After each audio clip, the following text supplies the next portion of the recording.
Ēķis intervijā radio nāca ar atziņu, ka uzņēmējus nedrīkst laist pie varas. Kaut kāda novēlota atziņa, jo mēs jau esam ceļā uz to, ka Saeimā vairs nav neviena uzņēmēja. Ir cilvēki tur ar tikai vidējo izglītību, bez jebkādas jēdzīgās darba pieredzes, ir jaunmarksisti ar sociāla antropologa diplomu vai ceļā uz līdzīgu diplomu. Ir cilvēki, kas pat nespēja pateikt nevienu vārdu latviski un vēl čupā ar visādiem dīvainiem personāžiem, kuriem nav nekādas saiknes ar uzņēmēju darbību.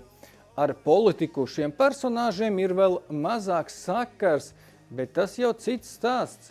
Kopumā paredzu, ka nākamajā Saeimā īpaši pieaugs Oksfordas maģistru un ar aktīvismu pilnām biksēm apveltīto īpatsvars.